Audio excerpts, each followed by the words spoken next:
नमस्कार, big debate में आपका स्वागत है। मैं हूं आपके साथ दीपक भदौरिया। देश में लोकसभा चुनाव को लेकर बीजेपी और कांग्रेस रणनीति तैयार कर रहे हैं। दोनों ही दल की कोशिश है कि मध्य प्रदेश की 29 सीटों पर टारगेट किया जाए। यही कारण है कि बैठकों के जरिए बिसात बिछाने का प्रयास किया जा रहा है। आज चर्चा इसी मुद्दे को लेकर चर्चा को विस्तार से पहले देख लेते हैं रिपोर्ट। बैठकें, जिम्मेदारी और रणनीति इन दिनों मध्य प्रदेश चुनावी मोड में है। बीजेपी और कांग्रेस दोनों ही दल इस वक्त चुनाव की रणनीति तैयार कर रहे हैं। भले ही चुनाव में अभी वक्त है, लेकिन उसके बाद भी कोई पीछे नहीं है। दरअसल लोकसभा चुनाव 2024 के लिए ऑल इंडिया कांग्रेस कमेटी तैयारियों में जुट गई है और इसी के साथ मध्य प्रदेश की सभी 29 लोकसभा सीटों के लिए पार्टी ने समन्वयक नियुक्त कर दिए हैं। आम चुनाव से पहले कांग्रेस ने वर्तमान विधायकों के साथ पूर्व विधायकों को भी कमान सौंपी है।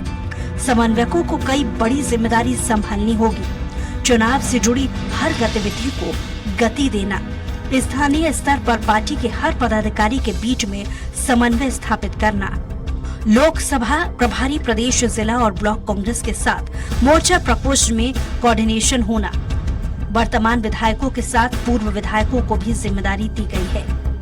वहीं विधानसभा चुनाव में बम्पर जीत के बाद अब बीजेपी लोकसभा चुनाव की तैयारी में जुट गई है। इसी कड़ी में 11 जनवरी को भोपाल में पार्टी ने चिंतन बैठक रखी है।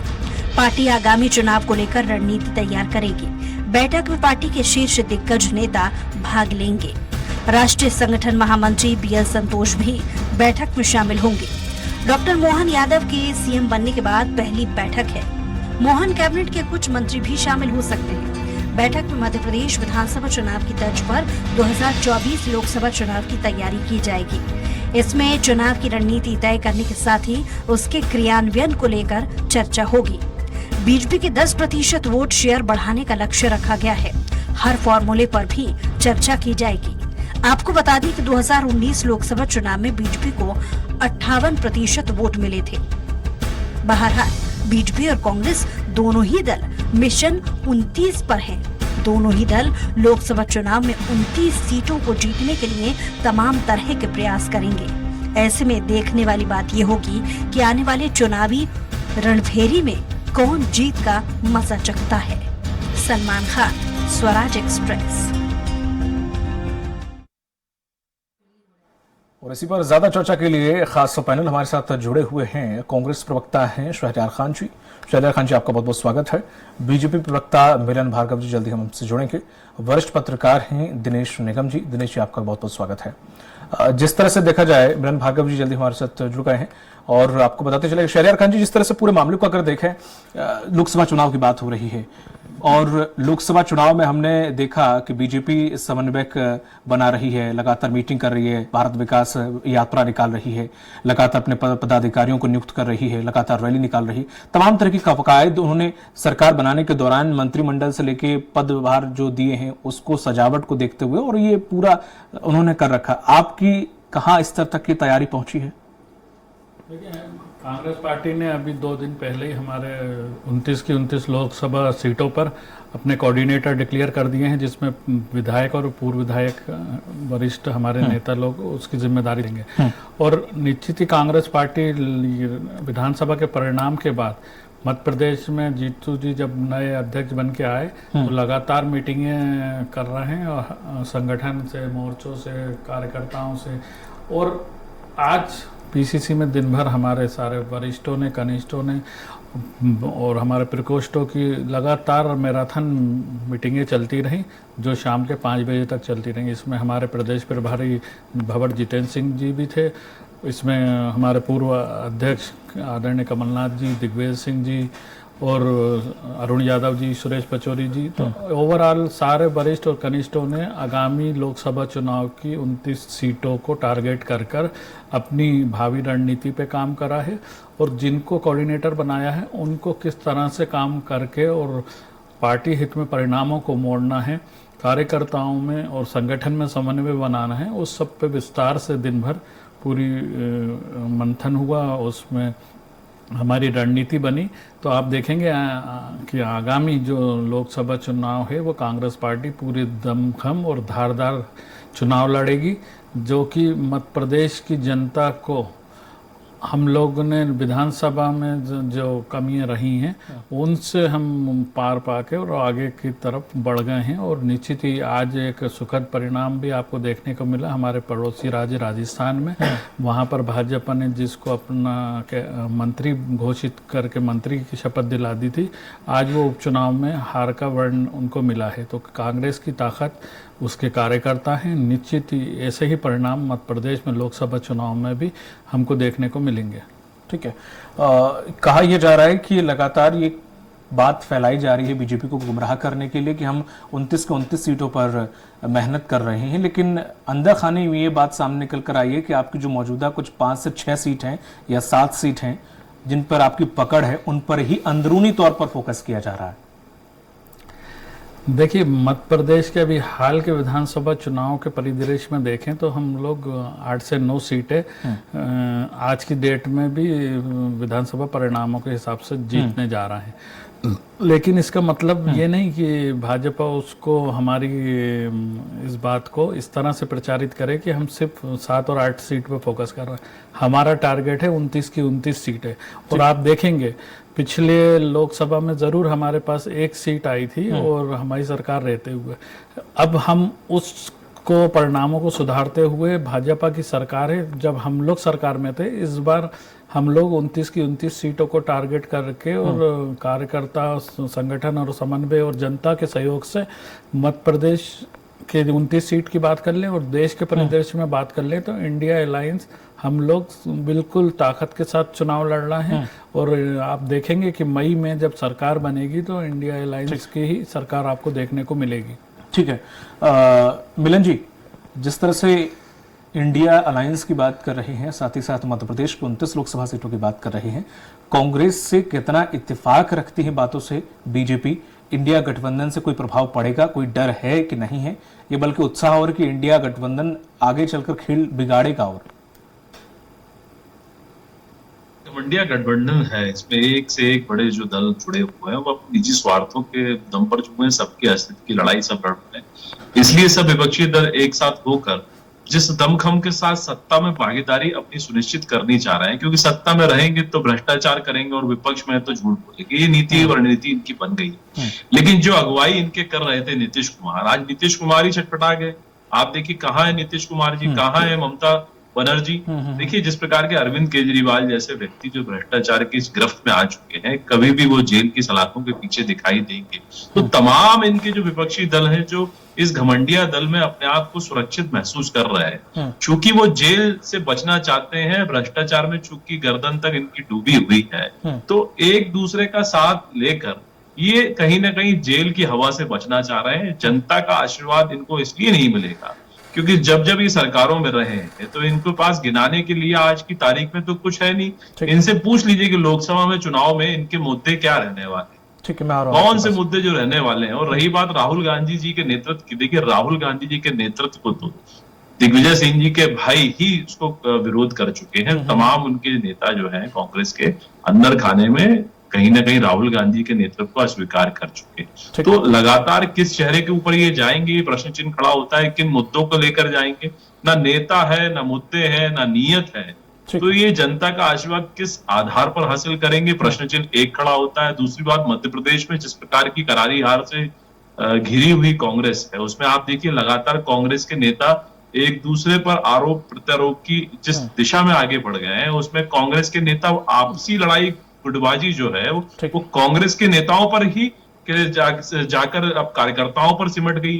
अब इनके नेता कांग्रेस के कार्यकर्ताओं को बेईमान कहने लगे हैं। कोई कह रहा है कि आस्तीन के सांप हैं कांग्रेस के कार्यकर्ता, उनको निकाला जाए। मतलब आप अपनी हार का ठीक रहा, पहले ईवीएम पर फोड़ते रहे, जब ईवीएम से ये बात सुनिश्चित नहीं हो पाई तो आप अपने कार्यकर्ताओं पर अपनी हार का ठीकरा फोड़ रहे हैं। तो कांग्रेस का कार्यकर्ता, जमीनी कार्यकर्ता, वो भी देख रहा है कि आपकी नीयत के कारण, आपके गलत परिणामों के कारण, आपकी गलत दिशाओं के कारण आपने मुद्दे नहीं बना पाए, आप विपक्ष की भूमिका नहीं निभा पाए, अब ठीकरा हम पर फोड़ रहे हैं। आपके गलत चयन, आपका अक्षम नेतृत्व, असफल नेतृत्व, उसके तमाम वजह से कांग्रेस की ये स्थिति बन गई है। लेकिन अब ये स्थितियों को सिर्फ कांग्रेस के कार्यकर्ताओं पर ढोल देना, तो ये कहां तक उचित है? तो ये अंतर्कलह कई तरह की है। एक तो आपसी गुटबाजी इस स्थिति में आ गई कि नेता हो गया है, मैं और जवाब देना मुद्दाविहीन कांग्रेस, ठीक है, विपक्ष मैं आपके विहीन पास दोबारा आऊंगा कांग्रेस, मिलन जी। अक्षम नेतृत्व, असफल नेतृत्व, ठीक है, इसका काफी दिनेश सारी जी। चुनौतियां जिसका सामना इनको करना होगा। मिलन जी मैं आपके पास आऊंगा दोबारा। दिनेश जी, जिस तरह से देखा जाए लोकसभा चुनाव है, जाहिर है कि इसमें मुद्दे देश स्तर पर रहते हैं और कुछ इंटरनेशनल मुद्दे भी रहते हैं। मध्य प्रदेश की अगर बात करें, यहाँ की भूमिका में मोदी लहर भी है और मोदी की गारंटी भी है। जिस तरह से जो चुनाव के वक्त जो समीकरण, जातिगत समीकरण जो साधे गए थे वो भी है, प्लस मंत्री उप मुख्यमंत्री जो साधे गए हैं एरिया क्षेत्र वाइज से वो भी हैं, मंत्री बनाया गया, विभाग दिए गए, पूरी एक सजावट बीजेपी ने बड़े अच्छे से की है हर एक एंगल को देखते हुए। कितना मुश्किल है लोकसभा चुनाव कांग्रेस के लिए? देखिए क्या है कि लोकसभा के जहां आप जो आपका सब्जेक्ट था, चिंता का विषय लोकसभा को लेकर के, सबसे बड़ी बात यह है कि हर पार्टी, हर राजनीतिक दल अपनी जीत के सुनिश्चित करने का हर तरह से हर संभव प्रयास करती है। नीचे स्तर तक से लेके ऊपर स्तर तक वो अपने स्तर से ये सोच करके चलती है कि नहीं, हमें यहाँ इस क्षेत्र में सफलता मिलनी है, और उसके लिए हर तरह से वो जो भी प्रोपोगंडा, ये जो भी हथकंडे होते हैं वो अपनाने की कोशिश करती है। जहां तक भारतीय जनता पार्टी का सवाल है, भारतीय जनता पार्टी में देखने को ये पहली बार नहीं, एक चीज हमने विधानसभा में भी देखी है, सही है, उसके पहले लोकसभा में देखी है कि वो लोग चुनाव को बहुत हल्के से नहीं लेते। बिल्कुल सही है। उनके यहाँ अगर 6 महीने बाद चुनाव हो तो वो 6 महीने से ही तैयारी में लग जाते हैं। और ये चीज क्यों और कैसे किस कारणों से हमारे अन्य दल के लोग जो हैं वो कहीं ना कहीं पिछड़ जाते हैं। वो ऐन समय में अपनी तैयारियों में जुटते हैं और जब बहुत नजदीक आ जाते हैं तब प्रत्याशियों का चयन होता है। तो इन सबको अगर अपन देखें तो उसका कारण ये है कि उसका फायदा वो 6 महीने से जो पहले से जो तैयारी में रहते हैं लोग वो उठा ले जाते हैं। अब जहां सवाल मध्य प्रदेश का, जहां तक आप बात कर रहे हैं 29 सीटों का, इस बार का जो चुनाव हुआ है 2023 में असेंबली का, असेंबली के चुनाव में ठीक है, ये भारतीय जनता पार्टी को अपार बहुमत मिला, इसमें कोई दो राय नहीं है, उसको नकारा नहीं जा सकता। लेकिन मैं आपको एक बात बताऊं, आज भी जनता इस बात को क्यों नहीं स्वीकार करना चाहती है कि हमने भारतीय जनता पार्टी की सरकार बनाई। अधिकतर अगर 10 लोग बैठे रहते हैं, मैंने तो कई जगह देखा है, चाय के ठेलों में देखो, कहीं भी देखो आप, ये चर्चा होती है कि यार भारतीय जनता पार्टी की गवर्नमेंट बन गई, कांग्रेस की बन रही थी, तो ऐसा क्यों? ये एक प्रश्न चिन्ह है अगर आप उसमें ध्यान देते हो। तो मैंने कहीं ना कहीं, मेरा तात्पर्य कहने का ये है कि आज कहीं ना कहीं आज भी मतदाता के दिमाग में कांग्रेस का एक अस्तित्व बना हुआ है। तो अगर अप्रैल में चुनाव होते हैं और इस अस्तित्व को कांग्रेस ने बनाए रखा अपने स्तर से, नीचे से लेकर ऊपर तक कार्यकर्ताओं को कि फौज इकट्ठा करके और उनको समझा बुझा करके एक टीम बना करके उन्होंने अगर इसको फाइट किया लोकसभा को, तो मुझे लगता है कि 8 से 10 सीटें इनको लोकसभा में इस बार मिल सकती है। ठीक है। तो उसका कारण क्या है कि जिस तरह से नो डाउट कि कांग्रेस भी इसको बड़ी गंभीरता से ले रही है। आज ही उनकी जो 2 मीटिंगें थी, मुझे जानकारी में थी, मैं गया भी था वहां। तो अगर इसी तरह निरंतर चलता रहा तो ये निश्चित रूप से जो है इसमें सफलता मिलेगी। लेकिन एक बात मैं और कहना चाहता हूँ, कांग्रेस में जो एक सबसे बड़ी कमजोरी है कार्यकर्ताओं की। ठीक है। कांग्रेस में नेताओं की फौज तो है, लेकिन कार्यकर्ताओं की कमी, बहुत कमी महसूस होती है। और वही जो है मतदान बूथ तक न जाकर के या मतदान बूथ पे उतना प्रयास न करके, जिस तरह से उनके रिजल्ट पिछले कई अगर अपन चुनाव देखने को मिला है, तो उससे जो है कांग्रेस को इस मामले में गंभीर होना चाहिए, विचार करना चाहिए। ये मेरा एक निवेदन है, सुझाव भी है मेरा। ठीक है सर। शहरयार खान जी, लोकसभा चुनाव में प्रधानमंत्री चुना जाता है, लोग उसी को वोट देते हैं, सांसद, ठीक है, और लोकसभा चुनाव में प्रधानमंत्री बनाने के लिए एक हवन है जिसमें आहुति मध्य प्रदेश भी देगा, वहां की जनता भी देगी। सवाल ये खड़ा होता है कि आपके यहां से जो इंडिया गठबंधन है, कौन बनेगा प्रधानमंत्री? मतलब एक शहरा है, कौन सब अपने ऊपर सजा के बैठे हुए और ऐसे ऐसे कर देख रहे हैं शीशे में कि मेरे ऊपर कैसा लगता है। तो जब कोई चेहरा नहीं है, कोई रणनीति नहीं है कि इंडिया गठबंधन है, सिर्फ कांग्रेस की बात होती तो एक बात अलग थी कि हाँ भाई राहुल गांधी बनेंगे या फिर कोई और बन सकता है। लेकिन यहाँ पे तो समझ ही नहीं आ रहा कि ममता बनर्जी बनेंगी कि नीतीश कुमार बनेंगे कि राहुल गांधी बनेंगे, बनेगा कौन? देखिए, ये चुनाव प्रधानमंत्री का चेहरा जरूर इंडिया अलायंस ने अभी डिक्लेयर नहीं करा है और हम लोगों की रणनीति है कि चुनाव के बाद उस पर भी बात हो जाएगी, भाजपा उससे परेशान ना हो। और रही बात 2014 और 2019 की, जो हमारे वर्तमान प्रधानमंत्री हैं, इनको जनता तीसरी बार क्यों मौका दे? इसलिए मौका दे कि इन्होंने कोरोना काल में देश की जनता को ताली और थाली बजाने के लिए छोड़ दिया था, अकाल मृत्यु के गर्त में जाने के लिए छोड़ दिया था। कोविड के टाइम पर जब वो हजारों किलोमीटर पैदल चल के आ रहे थे तो ये सरकार नगण्य बनी हुई थी, और यूपी की सरकार ने तो उसमें 4 चांद और लगा दिए। जब प्रियंका गांधी उनके लिए बसें अवेलेबल करा रही थी व्यवस्था, तो उसको रोकने का काम कर रहा था। देश में बंबई से लेकर बिहार तक साइकिलों पे और पैदल लोग तड़प के अकाल मृत्यु के गर्त में गए। क्या इसलिए मोदी जी को फिर से दे दे? क्या वो झूठ के लिए उनको सजा नहीं दे कि 100 दिन में काला धन आ जाएगा, हर खाते में 15 लाख आ जाएगा, 2 करोड़ रोजगार प्रति वर्ष आ जाएगा? आज 20 करोड़ रोजगार कहां पर है? फिर से नई इवेंट और जुमलों की सरकार बनाने के लिए दे दें उनको वोट? नहीं, देश की जनता बार बार ये काट के हांडी नहीं चढ़ने देगी, इसलिए ये परेशान है। मेरे मित्र अभी बोल रहे थे, भ्रष्टाचार पे बड़ा प्रवचन दे रहे थे, आपके मुंह से ऐसी बातें अच्छी नहीं लगती। हेमंत बिश्व शर्मा, जिसको कि अमित शाह गुवाहाटी में जाके चार्जशीट देते हैं कि विश्व का सबसे भ्रष्ट आदमी है, और उसको मुख्यमंत्री बना देते हैं। अजीत पवार, जो कि भ्रष्टाचार के मामले में सजा होने वाली थी, और 1 महीने पहले वो भाजपा में शामिल हुए और डिप्टी सीएम बन गए। ये आपका भ्रष्टाचार का मॉडल है। भाजपा में जो भी भ्रष्टाचारी जाता है, शुभेंदु अधिकारी जो शारदा नारदा घोटाले का आरोपी था, जिसको पानी पी पी के कोस रहे थे भाजपा के नेता और केंद्रीय नेतृत्व, आज वो कहां पर है? इनका नेता विपक्ष बना हुआ है बंगाल में, उसको Z+ सुरक्षा दे रखी है। वो आपका भ्रष्टाचार का मॉडल। देश की जनता रोटी खाती है, इतना दिमाग रखती है, और इस बार इसी से परेशान है ये लोग। किसानों को इन्होंने क्या बोला था? 2022 तक हम आपकी आय दुगनी कर देंगे। क्या हुई किसानों की? उसके इतर देश के मुहायने पे 700 किसानों ने अकाल मृत्यु में काले बिल के विरोध में अपनी जान गंवा दी। उनकी शहादत पे एक लफ्ज हमारे पद प्रधान ने आज तक नहीं बोला है। कुत्ते पे बोल देंगे, बेल बकरी पे बोल देंगे, लेकिन वो अन्नदाता देश का जो वहां पर मुहायने पे अकाल मृत्यु के उसमें गए, उसमें नहीं बोला। लेकिन इनका चाल चरित चेहरा देश देख रहा है। युवाओं के हाथ खाली हैं, महिलाओं पे अत्याचार है, इस देश में सबसे भ्रष्ट सरकार चल रही है, और ये लोग भ्रष्टाचारियों का वर्णन कर रहे हैं, उनको अपनी पार्टी में लाकर भाजपा की वॉशिंग मशीन से धोने का काम कर रहे हैं। इसलिए आपको तीसरी बार का आशीर्वाद देंगे। भ्रष्टाचार पे बोलने का इनको नैतिक अधिकार नहीं है। ये भ्रष्टाचारी लोग हैं। जब तक दूसरी पार्टी में कोई आरोप लगाते हैं, जैसे अभी विपक्ष के नेताओं को डरा रहे हैं ईडी और सीबीआई से, जैसे वो नेता इनकी शरण में आ जाएंगे, वो पाक साफ और दूध के धुले हो जाएंगे। ये इनका मॉडल है। मिलन जी, उत्तर। देखिए, इनका विचलित होना स्वाभाविक है, क्योंकि जिस आप भ्रष्टाचार पे बताइए ना, आपने प्रवचन दिया था, क्या जो मैंने नाम लिया ये सच्चाई नहीं है क्या देश की राजनीति की? आप बताइए ना। चुप कराइए, म्यूट करिए इनको। नहीं, क्यों म्यूट करिए?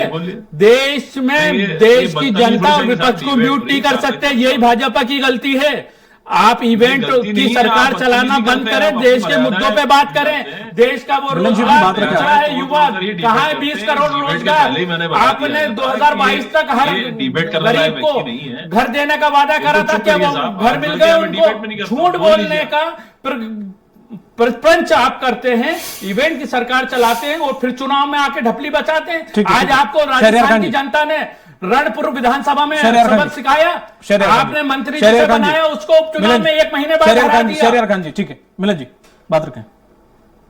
देखिए, पहले तो इनको समझा दीजिए कि डिबेट का सलीका क्या होता है। अरे आप समझिए, देश की जनता से झूठ परोसना बंद करिए, बहुत हो गया है। मानसिक रूप से विक्षिप्त इवेंट दिखाने के, अरे आप विकसित है, आपकी पार्टी विकसित है, आप लोग मेंटल है, बार-बार आप लोग साइको की तरह है।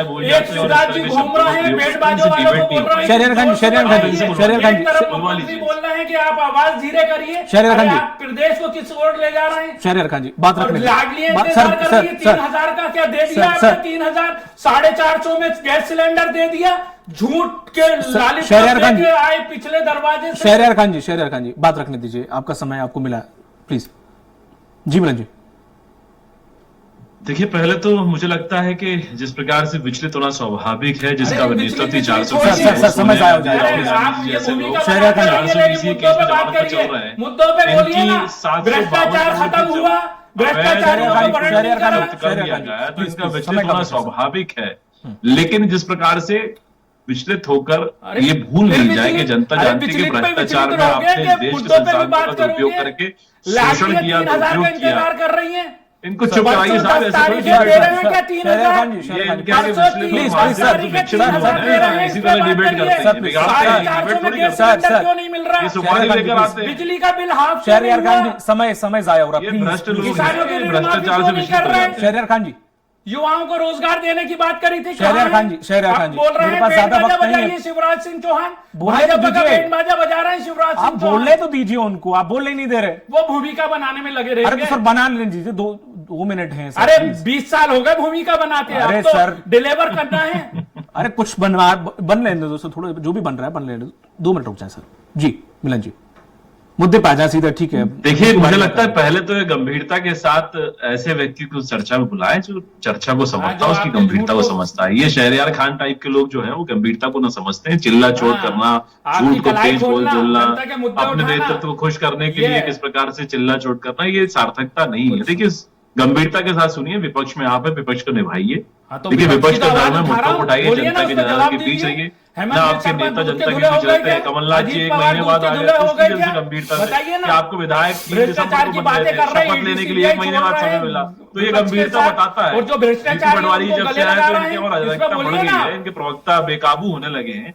जिस अरे अराजकता बेकाबू का जनता परिचय की आवाज शहरियार खान उठाने दे के रहे लिए हैं, होना ये तुम्हारा पड़ेगा। परिचय है। ऐसी ये नगान विचलित होते और हैं। नकारा सरकारें हैं आप प्रदेश इनसे में डिबेट और कराइए देश साहब, में, ये बहुत तो ये सोच बोले रहे हैं नहीं यहाँ क्या? बोलकर इनको वोट मिल जाएंगे और जनता का मेंटेड और आशीर्वाद मिल जाएगा और जनता के गाड़ी कमाई को अरे भ्रष्टाचार आप में अपना उपयोग करेंगे। 2023 तो इनसे पूछ लीजिए साहब। जितना समझिए लोकसभा ये- चुनाव में यही- आपको दूध का दूध ये और छानी विचलित का हो गए। पानी ठीक है, हो मैं जाएगा। वरिष्ठ डिबेट पत्रकार के करा पास जा रहा हूँ। मिलन जी माफ कीजिएगा, आप समय अब खत्म होने के नजदीक आ गया। दिनेश जी का अंतिम कमेंट ले लेता हूँ।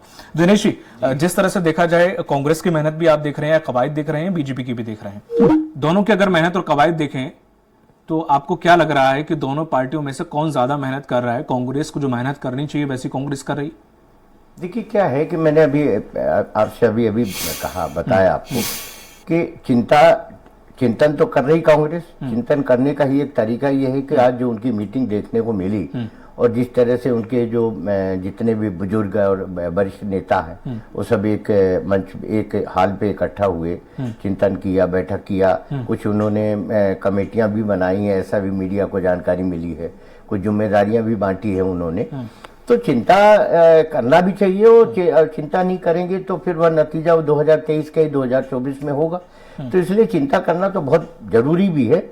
और जहां तक मैंने पहले कहा कि भारतीय जनता पार्टी इनसे ज्यादा गंभीर है, इसमें कोई दुरा नहीं। अभी मैंने एक चीज जरूर देखा, ये सही है कि डिबेट में जो सब्जेक्ट हो अक्सर उन्हीं में बात हो, संक्षेप में बात हो, उसका उत्तर ज्यादा रहे, तो उससे क्या है सभी को अपना अवसर मिलता है। हाँ। क्या है कि एक ही मामले को, जैसे हमारे कांग्रेस के प्रवक्ता ने भारतीय जनता पार्टी के प्रवक्ता से जो जानना चाहा, उनको अगर सही है, वो सब अपनी जगह सही है, तो उनको उस मुद्दे पे बात करनी चाहिए, उसके जवाब देना चाहिए और उसी आवाज में देना चाहिए जिस आवाज में कांग्रेस के प्रवक्ता ने दिया। इसमें कोई दुरान, पर भूमिका बनाना चाहे कांग्रेस के प्रवक्ता हो चाहे बीजेपी, इसमें समय बर्बाद करना ये डिबेट के लिए उचित नहीं होता। मैंने कई बार देखा, मैं 3-4 महीने से जब भी जाता हूं तो ऐसी जगह मैं अपील करता हूं कि इस तरह की नौबत नहीं आए तो ज्यादा अच्छा रहे। उम्मीद है शहरियार खान जी थोड़ा सा आप समझेंगे।